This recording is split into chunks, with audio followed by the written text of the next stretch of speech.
malilimutan ng mga Pilipino ang naging mahalagang papel ni dating Pangulong Rodrigo Duterte upang maisaayos ang Boracay Island, ang isa sa pinakasikat at pinupuntahang tourist spot ng bansa. Narito ang report ni Hannah Jane Sancho.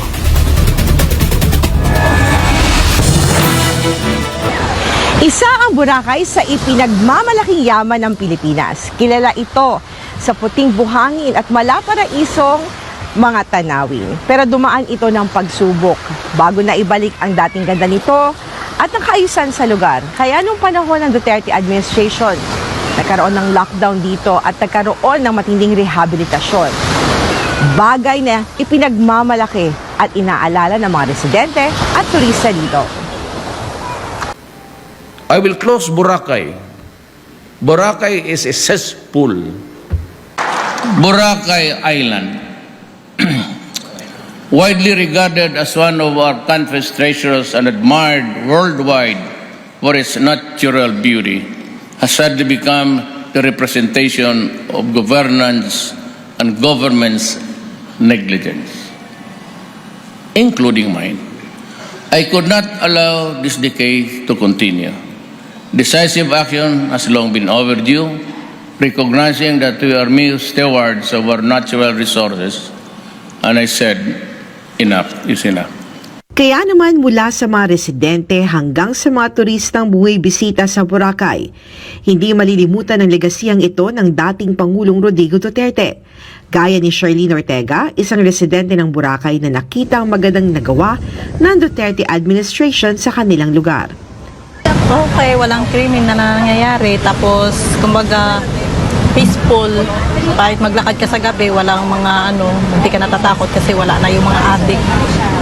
Pero at the time ngayon, iba na. Bakit? Nakakatakot, parang magulo. Tapos nagkaroon ng mga krimen dito sa Boracay na unexpected. Tulad ng anong crime? Yung latest na nangyari, yung may nirape na Matatanda ang isang Slovakian national pinatay at ni-rape sa Boracay nitong ilang linggo lang nakakaraan. Para naman kay Michael Yanggong, first-time tourist ng Boracay mula Rizal Province.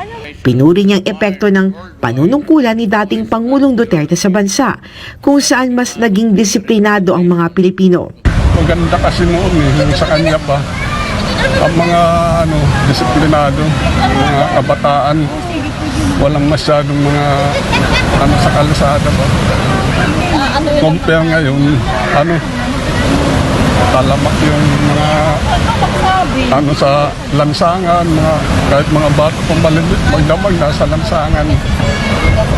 Dati walang ganun. Baka nakaano tayo, kasi na sila sa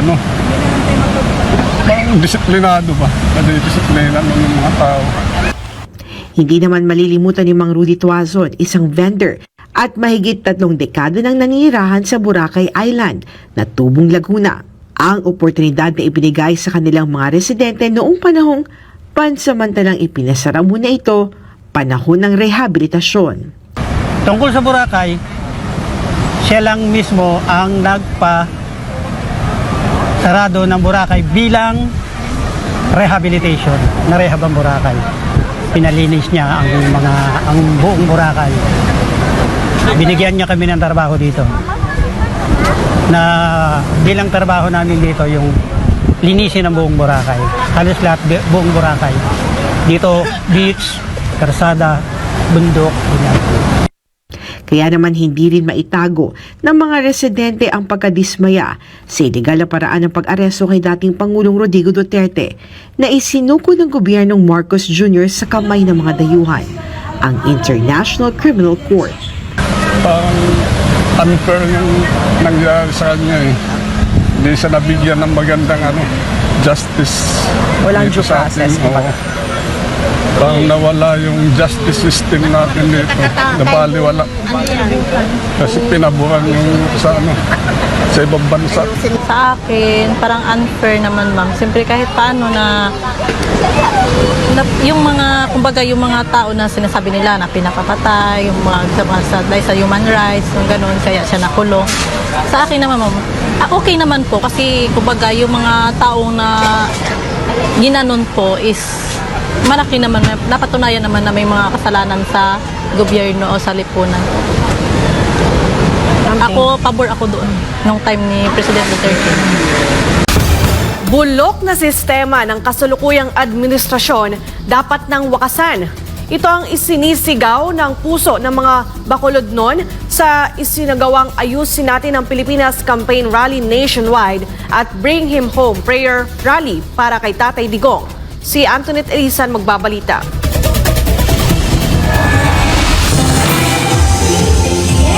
Hindi matutumbasan ang saya at sigla ng mga taga-Bacolod habang sinasayaw ang campaign songs ni senatorial candidate Pastor Apollo C. Quiboloy sa ginanap na campaign rally sa Barangay Handumanan Cover Gym sa Bacolod City. Ngunit sa likod ng masiglang pagtitipon, may mas malalim silang panawagan, isang sigaw ng pagbabago para sa isang mas maayos na Pilipinas. Gising na ang Bacolodnon, mulat na sila't hindi na palilinlang sa matatamis na salita at pangako. Alam nilang mga nangyayaring pang-aabuso at ang lumalalang kabulukan ng sistema sa ilalim ng kasalukuyang administrasyon. Kaya ngayong eleksyon, isang mahalagang hakbang at masusing pagsusuri sa mga kandidatong iboboto ang gagawin nila dahil hindi na maaaring magkamali ang bayan.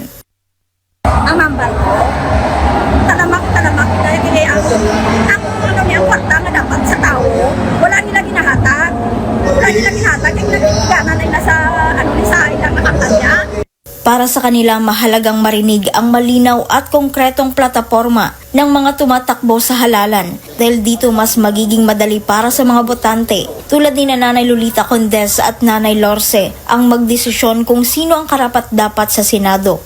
Hindi na daw ang budla intindiyon sa amon, kaya kaya tapos hindi kami sa mga barangay. Ako yung ultimo kuya sa barangay. Amo na nga daw wala ni kuya kabalo sa mga ang was nga undergraduate ko, wala pa kuya mato sa pag lumalakan ka lang. Hindi nga, mula nga ako nang yung makuha. Magapamati kami sa sa mga karyasin ni Karon. Kaya kung makamalo kami kung sinpogid ang angay nga po. Dapat magpupunta sa tama na tao ka dapat pumunta sa pwesto. Kahit sa kaisana ni sa tatay niya, si Duterte, kamo na dapat natin sa pwesto para sa kayuan natin. Hindi rin matanggap ng mga taga-Bacolod ang ginawang pag-aresto kay dating Pangulong Rodrigo Duterte at pagdala sa kanya sa ICC sa The Hague, Netherlands. For me, it was you can say, partly kidnapping or illegal arrest. So, ang ginambala nila dito, the system was the poisonous snake. So anything naging Brazilian cannot be used anymore. The poisonous snake. Kailangan, they will try upon former presidents. Samantala, may mensahe naman ang isang councilor aspirant para kay dating Pangulong Rodrigo Duterte at kay Pastor Apollo C. Quiboloy. Pastor Quiboloy, to our beloved former president, I will continue to pray na ang justice ay ibigay sa inyo. Because I feel it is violated.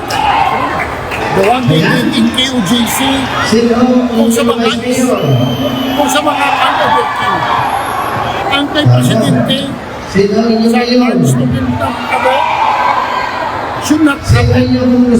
Wrong. They wanted to eliminate ang ilang mga enemies, political enemies. That's why for me, that is a political harassment sa duwa na sila. Hindi lang ang duwa, may duwa pang inatarget sila. So we have to watch with them.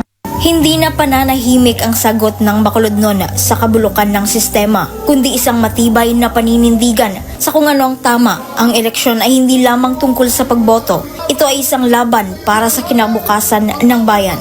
Mula dito sa Bacolod, Sino ang mahal ng mga tao dahil binigyan tayo ng buhay na maganda, binigyan tayo ng